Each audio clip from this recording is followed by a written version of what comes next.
Nagkamalay na po sa ospital si Letran Knights point guard Franz Daisam na tinamagan sa San Juan kagabi. Pero ang girlfriend niya si Joan Sordan nasawi. Pinaghahanap na po ngayon ang mga dating karelasyon ni Sordan na may tuturing na mga sospek. Nakatutok si Dante Perello. Pauwi na galing sa isang basketball game sa San Juan Arena si Franz Daisam, point guard ng Letran Knights, nang tambangan ng riding in tandem pasado alas 6 ng gabi kahapon. Pinagbabaril ang kotse ni Daisam sa kanto ng Katibusan Street at Domingo sa Barangay Rivera. Nabasag ang windshield ng kotse at sumalpok ito sa poste. Nagtamo ng tama ng bala sa iba't ibang bahagi ng katawan si Daisam. Sa dibdib naman napuruhan ng karelasyon umano niyang si Joan Sordan. Agad isinugod sa ospital ang dalawa. Stable na si Daisam pero nasawi si Sordan. Ligtas naman ang anak ni Sordan, ang pinsan nito at isa pang kaibigan na nakaupo sa likuran ng kotse at pawang mga menor de edad.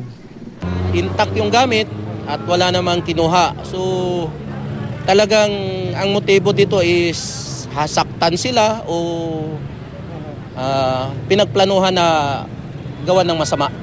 5 basyo at isang slug ng kalibre 45 baril ang na-recover ng pulisya sa crime scene. Love triangle ang isa sa mga anggulong tinitingnan ngayon ng pulisya. We will dig deeper to all possible angles. Kasama na yung sinasabi na yung dalawa ay may relasyon at itong babae ay may asawa. So lahat yan, titignan natin. We will get to the bottom of this case. It won't be game related naman kasi ano siya siguro meron lang silang alitan or something. Because France, we know that he's not even being used that much yet. So doon pa lang alam natin na hindi game-related yung case. May posibilidad din daw na may kinalaman ng pamamaril sa pagiging financier ni Sordan sa kasino. Ang mga kaanak ni Sordan tumangging magkomento tungkol dito.